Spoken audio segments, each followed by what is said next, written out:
నేను ముఖ్యమంత్రి కొడుకుని కాదు, నేను ముఖ్యమంత్రిని కాదు, నేను కానిస్టేబుల్ కొడుకుని, నేను కానిస్టేబుల్ కొడుకుని. ఈరోజు మీ అందరికీ చెప్తున్నానమ్మా, ఎవరైనా అన్నం పెట్టిన వాళ్ళని మర్చిపోం, ఎవరైనా మన సాయం చేసిన వాళ్ళని మర్చిపోం. ఇంత చెప్తున్నావే నువ్వు, నేను చిరంజీవి తమ్ముడిని చెప్పుకోలేని దుస్థితిలో నువ్వు ఉన్నావంటే ఇంతకన్నా సిగ్గుచేట అని అడుగుతా ఉన్నా. ఎవడివి నువ్వు చిరంజీవి లేకపోతే? నీ మొదటి సినిమా అక్కడమ్మా ఇక్కడ అబ్బాయిలో నేను కానిస్టేబుల్ కొడుకుని కొడిదెల పవన్ కళ్యాణ్ అని రాసుకున్నావా, చిరంజీవి తమ్ముడు అని రాసుకున్నావా అని అడుగుతా ఉన్నా. చిరంజీవి తమ్ముడు అంటే చూసాం మేము, చిరంజీవి తమ్ముడు అంటే అభిమానించారంతే కానీ కానిస్టేబుల్ కొడుకు అంటే కాదని చెప్తే తెలియజేస్తున్నా. ఈ రోజు రాజకీయాలు వచ్చేసాయి కాబట్టి, ఈ రోజు ఓట్లు వచ్చినాయి కాబట్టి నేను సామాన్య కానిస్టేబుల్ కొడుకుని, నేను సామాన్య కానిస్టేబుల్ కొడుకుని, నేను సామాన్య కానిస్టేబుల్ కొడుకుని అంటున్నావు కానీ నేను మెగాస్టార్ చిరంజీవి తమ్ముడిని అని చెప్పలేక ధైర్యం నీకు లేదని చెప్తా ఉన్నా. నువ్వు మీ అన్న పేరే చెప్పుకోలేని నువ్వు ఈ రాష్ట్ర ప్రజల గురించి పట్టించుకుంటావా? ఈ రాష్ట్ర ప్రజల గురించి మాట్లాడతావని అడుగుతా ఉన్నా. నిద్ర లేవగానే ఒక గంట ముందు అందరు మెసేజ్లు పెట్టారు, ఈ చూడండి ఎలాంటి కామెంట్స్ చేశారా అని. సరే, ముందుగా ప్రతి కార్యకర్తకి చెప్తా ఉన్నా, పార్టీలకు అతీతంగా ఎవరైనా ఇలాంటి కామెంట్స్ చేసినప్పుడు, ఇలాంటి చీప్ కామెంట్స్ చేసినప్పుడు మీ పార్టీల అధినేతల మీద కొంత సమయం పాటించండి. ఎంతవరకు రెస్పాండ్ అవ్వాలో అంతవరకే అవ్వండి. నేను చూశాను ఆయన గారు ఏమన్నారు, పవన్ కళ్యాణ్ గారిని, శ్రీ అనిల్ కుమార్ గారు ఏమన్నారు, దాని మీద ఆయన అన్న పాయింట్ల మీద నా రెస్పాన్స్ ఏంటో కొన్ని విషయాలకి నేను వివరణ అయితే ఇస్తాను ఈ వీడియో ద్వారా. దయచేసి మీరు ఎవరు కూడా ఎక్కువగా స్పందించకండి, ఎంతవరకు స్పందించాలో అంతవరకు మాత్రమే స్పందించాలని చెప్పి కోరుకుంటా ఉన్నాను. సరే, ముందుగా ఆయన ఏమంటారంటే కోడికత్తి కోడికత్తి కోడికత్తి కోడికత్తి కోడికత్తి అంట 10 ఏళ్ల పిల్లాన్ని తీసుకొచ్చి పేకలో దించితే అప్పుడు తెలుసు అని చెప్పి అన్నారు. ఎవరి పీకల్లో దించుతారు మాస్టారు? ఎవరు పీకల్లో దించుతారు? నిజంగా కుర్రోడు పేక పేక పేకలోనే దించాడా? పేక ఇదేగా పేక, ఇదే పేక, పేకలోనే దించాడు కోడికత్తిని. అయినా సహృదయంతో పవన్ కళ్యాణ్ గారు ఎప్పుడైతే ఆయన మీద దాడి జరిగిందో, కోడికత్తితో పేక మీద దాడి జరిగిందో మొట్టమొదట స్పందించిన వ్యక్తి శ్రీ పవన్ కళ్యాణ్ గారు. అది మరి చూడలేదేమో శ్రీ అనిల్ కుమార్ గారు, మాకైతే తెలియదు కానీ ఫస్ట్ స్పందించింది శ్రీ పవన్ కళ్యాణ్ గారండి. కానీ మీరు మాత్రం ఒక స్టార్, పవర్ స్టార్ లాంటి హీరో, జనసేన పార్టీ అధినేత, అలాంటి వ్యక్తి కాన్వాయ్ వెళ్తున్నప్పుడు సాక్షాత్తు ఇసుక లారీతో గుద్దితే ఆ కాన్వాయ్ లో 7 తీవ్ర గాయాల పాలై ఒక వ్యక్తి చావు బతుకుల మధ్య కొట్టాడుతూ ఉంటే కనీసం ఎవరి నుంచైనా ఒక రెస్పాన్స్ వచ్చిందా అండి? మీకు జరిగితే మాత్రమే దాడి, పక్కన వాళ్ళకి జరిగితే దాడి కాదు. మీరు ప్రజాస్వామ్యాన్ని రక్షించే వాళ్ళు. నిజం సార్, గ్రేట్ అండి. ప్రజలందరూ గమనిస్తానే ఉన్నారు. మళ్ళీ చెప్తా ఉన్నా, పేక మీద దాడి చేశారంటండి.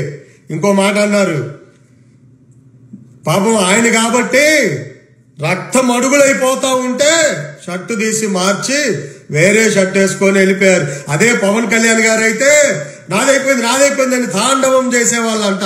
మరి మనకు తెలీదు ఏం చెప్తా ఉన్నారు, తాండవం చేస్తారు అని చెప్పి పవన్ కళ్యాణ్ గారు రాజకీయం చేసేవాళ్ళంట పవన్ కళ్యాణ్ గారు అయితే. మరి ఈయన చెప్తా ఉన్నారు, అది మరి ఆయనకే వదిలేస్తా ఉన్నా ఈయనకి. ఇకపోతే కంటి ఆపరేషన్ చేయించుకొని 15 రోజులు ఇంట్లో ఉన్నావు, నువ్వా మాట్లాడేది? పవన్ కళ్యాణ్ గురించి అన్నాడు, సారీ జగన్మోహన్ గురించి అన్నాడు. పవన్ కళ్యాణ్ నువ్వో మాట్లాడతావు జగన్మోహన్ గురించి అన్నాడు. నేను చెప్తా ఉన్నా, ఇక్కడ కంటి ఆపరేషన్ జరిగిన వెంటనే డాక్టర్లు నువ్వు 2 months రెస్ట్ తీసుకోవాలన్నారు. సెకండ్ డే, కంటి ఆపరేషన్ జరిగిన సెకండ్ డే బయటకు వచ్చి ఒక ఆడియో ఫంక్షన్ లో కనిపించారు. ఒక సక్సెస్ మీట్ లో వెళ్ళారు, బయటికి వెళ్ళొద్దు అన్న. అలాగే చిన్న పనులు కూడా బయటకు వచ్చారు, పబ్లిక్ మీటింగ్ కూడా బయటకు వచ్చారు, అంబేద్కర్ భవన్ లో కూడా కొనుక్కున్నారు. ఏమండి, నేను ఒక మాట చెప్తా, మీలాగో జగన్మోహన్ గారి లాగో ఆయన చిన్నప్పటి నుంచి రాజకీయాల్లో లేరు, రోడ్ల మీద తిరిగి లేరు, లగ్జరీ లైఫ్ ఏసీ రూమ్లు, స్టార్ హోటల్లో, 7 స్టార్ హోటల్లో దాంట్లో నుంచి బయటకు వచ్చి ఈ రోజున రోడ్ల మీద తిరుగుతూ ఉంటే ఆ మనిషిని పట్టుకొని మీరు విమర్శిస్తున్నారంటే అది మీకే వదిలేస్తున్నాను సార్. మీకు రెస్పెక్ట్ ఇవ్వాలి కదా, ఖచ్చితంగా రెస్పెక్ట్తో మీకే వదిలేస్తున్నాను సార్. ఇంకేమంటారండి? జగన్ను చూసి పాపం వణికిపోతా ఉన్నారు, పూనకం వచ్చినట్టు వణికిపోతా ఉన్నాడు పవన్ కళ్యాణ్ గారు అంట. జగన్ను చూసి శ్రీ పవన్ కళ్యాణ్ గారు వణుకుతున్నారో లేదో నాకైతే తెలియదు, కానీ జగన్ గారిని చూసి మాత్రం ప్రజలు వణికిపోతున్నారండి. మిమ్మల్ని చూసి ప్రజలు వణికిపోతున్నారండి. మీ పార్టీని చూసి ప్రజలైతే వణికిపోతా ఉన్నారండి. ఎందుకంటే వామ్మో వీళ్ళకి అధికారం లేకపోతేనే ఇంత దారుణంగా మా మీద దాడులు చేస్తున్నారు, అధికారం ఇస్తే ఇంకా ఎలాంటి దాడులు మా మీదకు వస్తాయో అని చెప్పి ప్రజలైతే మాత్రం వణికిపోతున్నారు. 2014లో వణికారు, 2019లో కూడా ప్రజలు వణకపోతా ఉన్నారు. అది మీకైతే తెలుస్తుందని నేను చెప్తా ఉన్నానండి. ఇంకోటి ఏమంటారండి? ఎవరైనా అధికార పక్షాన్ని చంద్రబాబు నాయుడు గారినో లేకపోతే పాలక మినిస్టర్లను విమర్శించాలి కానీ ప్రతిపక్షాన్ని విమర్శిస్తారు. చరిత్రలో చూడలా నేను ఇలాంటిది అని అన్నారు మీరు. ఈయనేందో యాక్టర్ వచ్చాడు, ప్రతిపక్షాన్ని విమర్శిస్తున్నాడు కానీ అధికార పక్షాన్ని విమర్శించట్లేదు అన్నారు. సార్ నాకు తెలియక అడుగుతా 2014 ఎలక్షన్స్ అయిపోయినాక ఈ రోజు దాకా అధికార పక్షాన్ని ఎక్కువ తిట్టారా? మీ మీడియాలో కానీ మీ సోషల్ మీడియాలో కానీ ప్రతిపక్ష హోదా కూడా లేని, ఒక్క ఎమ్మెల్యే కూడా లేని, కనీసం కార్పొరేటర్ కూడా లేని పవన్ కళ్యాణ్ని ఎక్కువ తిట్టారా మీ మీడియాలో కానీ మీ సోషల్ మీడియాలో కానీ? చెప్పండి సార్, నాకైతే తెలియక అడుగుతా. అయినా ఒక్క విషయం సార్, తప్పు చేసి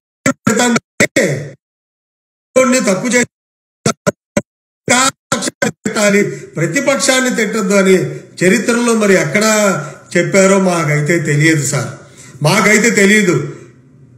అసెంబ్లీ వదిలేసి పోరాడాల్సిన అధికార పక్షం మీద పోరాడాల్సిన స్థానం అసెంబ్లీ, అధికార పక్షం చేసే అవినీతి మీద పోరాడాల్సిన స్థానం అసెంబ్లీ అయితే అది వదిలేసి వీధిని పడి తిరుగుతా నన్ను తిడతా ఉన్నారు. అధికార పక్షాన్ని వదిలేసి నా మీద పడతా ఉన్నారు.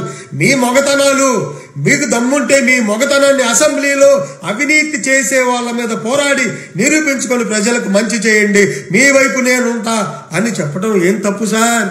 మరి మీకు తెలియాలని నేను శ్రీ అనిల్ కుమార్ గారికి విజ్ఞప్తి చేస్తా ఉన్నా.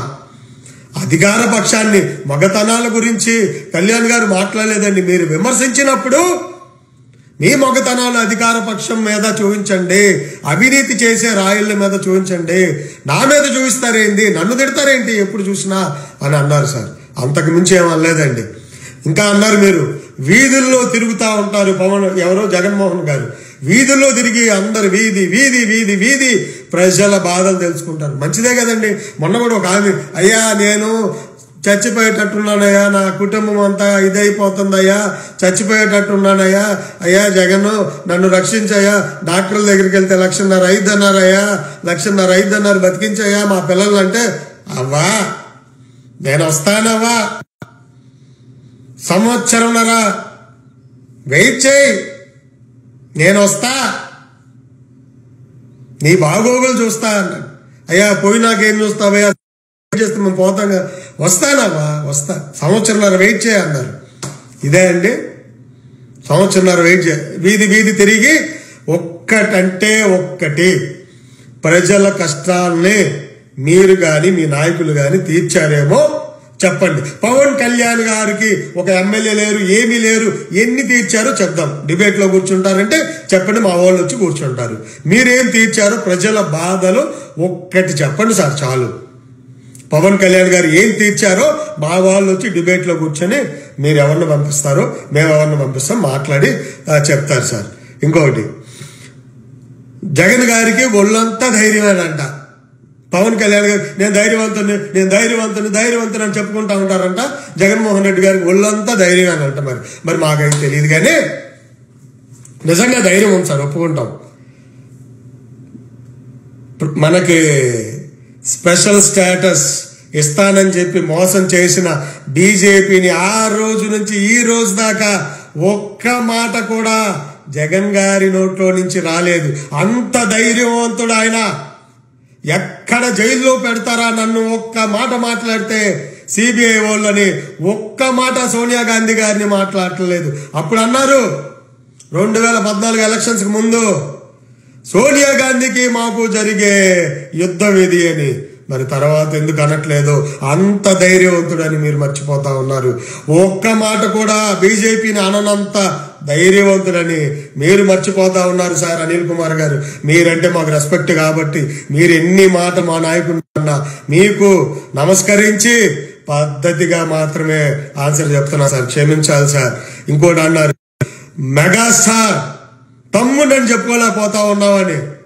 చిరంజీవి తమ్ముడనే కదా సార్ ప్రతి సభలో చెప్తున్నాడు. అన్నయ్య చిరంజీవి గారు ఇది అని. పవర్ స్టార్ గానే కదా ఆయన రాజకీయాల్లోకి వచ్చాడు. సినిమా వల్ల, అన్నయ్య వల్ల సినిమాల్లోకి వచ్చా. సినిమా వల్ల ఈ రోజు నాకు ఇంత పేరు వచ్చింది.